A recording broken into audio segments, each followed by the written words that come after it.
Acompanhe agora a terceira e última matéria sobre cinemas de rua. O tema de hoje é Niterói. Niterói fica a 22 quilômetros do Rio de Janeiro. Hoje, a cidade fluminense é conhecida pelo seu jardim botânico, mas na década de 30, eram os cinemas de rua suas grandes atrações. Muitas pessoas não conhecem a história dos cinemas antigos que existiam aqui em Niterói.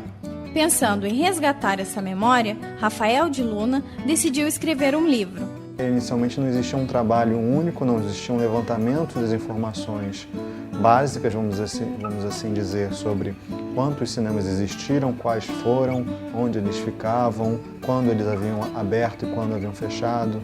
Então passou muito por um levantamento de informações primárias, informações sistemáticas que eu tive que buscar a princípio na imprensa da época. Então foi um trabalho de busca às fontes originais. Eu utilizei sobretudo jornais, revistas e trabalhos das várias décadas do século XX, particularmente no acervo da Universidade Federal Fluminense e da Biblioteca Nacional, sobretudo periódicos fluminenses, e foi um trabalho muito árduo de levantamento de informações e posteriormente também de uma pesquisa iconográfica, que eu tive que apelar para os mais diferentes arquivos para encontrar essas imagens. As salas de cinema se espalharam por Niterói, afinal, não eram aglomeradas em uma parte específica da cidade, mas em pontos-chave, como próximo a Bondinhos.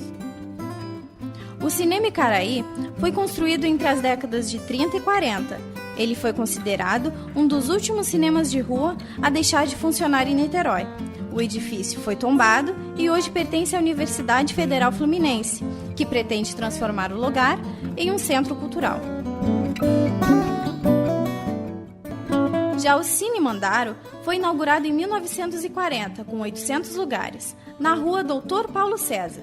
Apesar de não ter luxo, era muito popular por ser em frente ao ponto do bonde e em um lugar de grande movimento. Os filmes tendiam a chegar rápido. As primeiras exibições em Niterói foram de exibidores ambulantes que vieram do Rio de Janeiro, depois de esgotado o público no Rio de Janeiro, vinham para Niterói e a partir daí iam para outras cidades. Então Niterói sempre foi caminho de ida ou de volta, enfim, desses exibidores. E posteriormente muitos exibidores do Rio de Janeiro, do subúrbio do Rio, abriram salas também em Niterói.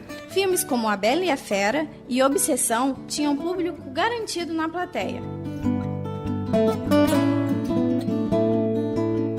Em 1947, o recém-inaugurado Cine Palace era considerado cinema de segunda linha.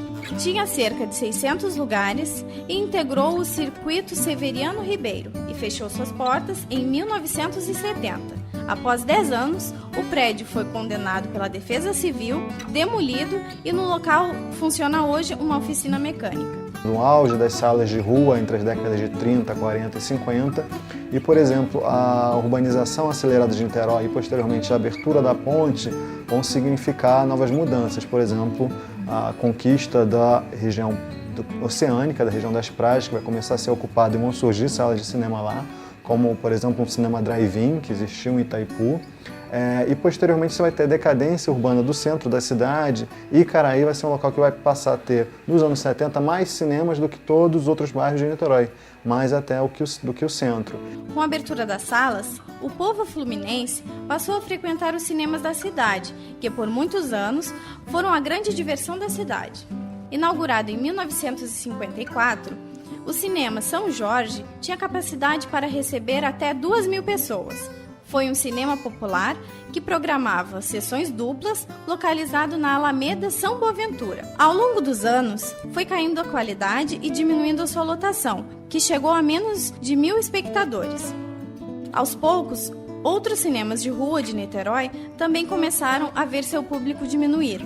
Excesso de trânsito, dificuldade de deslocamento, dificuldade de estacionamento, péssimos meios de transporte, alto preço, então não é só ingresso do cinema, ingresso da passagem para você ir ao teu cinema, violência urbana, degradação da rua, particularmente dos centros das cidades. Hoje, por exemplo, está havendo uma revitalização do centro do Rio de Janeiro, que permaneceu, enfim, nos últimos 30, 40 anos, absolutamente abandonado.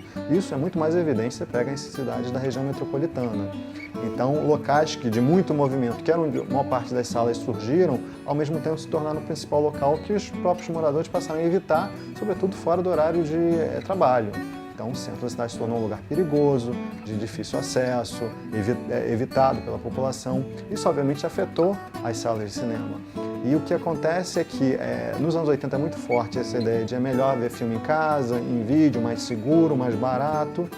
Isso vai se acentuando até que o advento do shopping representou uma outra mudança. Ou seja, era na rua, mas era num ambiente controlado, num ambiente seguro, em que você tem estacionamento, em que você não vai ter bandido, flanelinha, mendigo. Então, para uma certa classe média, particularmente Niterói sempre foi uma cidade com esse perfil de classe média, o shopping virou o único reduto fora do seu lar, fora do condomínio, onde muitas vezes você já tem até mesmo uma sala de cinema, para você poder ver filmes fora do ambiente doméstico.